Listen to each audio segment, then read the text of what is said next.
You're watching Sky World News. Our top stories this morning. The Taliban has denied responsibility for a massive truck bomb attack in the Afghan capital, in which at least 90 people were killed and about 400 injured. White House sources say President Donald Trump is expected to pull the US out of the international Paris climate change agreement aimed at curbing global warming. And the UK's Theresa May has been accused of running scared as the only leader of a major political party to refuse to take part in televised election debates last night. Some breaking news for you this morning, and that is that a piracy expert has been talking to Reuters and has said that Somali pirates are suspected to have hijacked a Sri Lankan flagged fuel freighter, and that's after the ship sent a distress call, turned off its tracking system and altered course for the Somali coast. The ship is the Dubai-owned RS-13, and the piracy expert is John Steed. He's from the aid group Oceans Beyond Piracy. And if this incident is confirmed, it would be the first hijack of a commercial ship by Somali pirates since 2012. So we'll bring you all the latest on that as and when it comes in.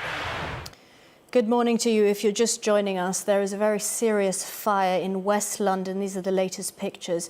It's in the Grenfell apartment building tower. It's a 27-storey building. And according to the London Fire Brigade, the fire is from the second to top floor of that 27-storey building.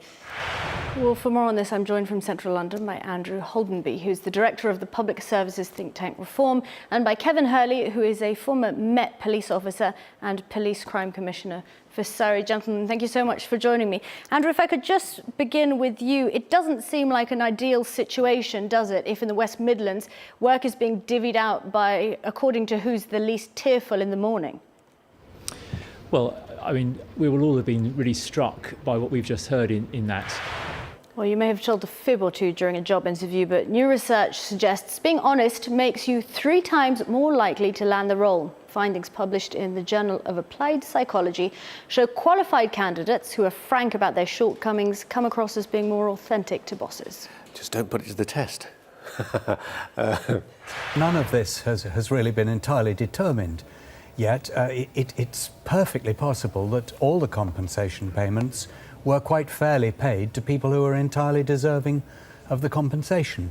It all, unfortunately, comes down to cost, doesn't it, really? Because to monitor someone, in this instance of Fidley, it would have been 10 years. They would have had to have people on him. And I think it's up to between 30 or 40 officers per person.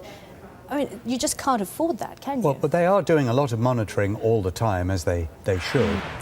Well, let me bring you some of the response that we have received from politicians. And the Prime Minister, Theresa May, has said her thoughts are with the victims and families of those affected in, quote, what is being treated by the police as an appalling terrorist attack. The Home Secretary, Amber Rudd, says that she has condemned the barbaric attack which saw the blast rip through that music venue. She says the full details of what happened at the Manchester Arena were still emerging. Police had confirmed 19 people have died. And Ms Rudd had said, my thoughts are with all those affected by this barbaric act. So that's a response from the Prime Minister and the Home Secretary, who will both be in that Cobra meeting this morning at 9 a.m. Well, Michael, we do live in a democracy. Everyone has a right to say exactly what they want, and perhaps there is a need for that debate, for people who don't agree with what's going on to, as Blair himself argued, that there's an ineffective opposition, and if Labour is not saying it, then someone has to. That's a huge problem, isn't it? Because you have to understand these platforms.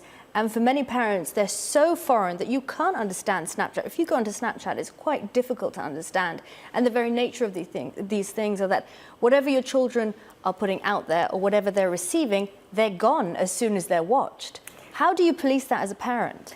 I think there's a two-pronged attack here. So, Matt, if come 3 p.m., he walks out into the Rose Garden and says, we're pulling out. Do you think the language he's going to use is going to be unequivocal, or will this be the start of something different, that perhaps another deal can be negotiated? Kimberly, at this point, it's too early to tell. OK, Matt, thanks a lot. I just want to ask you one more question. Kofefe, yes. What do you think it meant? I think it was a Twitter-inspired typo. It meant like confab or something like that. But talk about consuming the media today. Absolutely, what a crazy the world. Matt. OK, Matt, thank you so much. It's always a pleasure. My pleasure. Good night.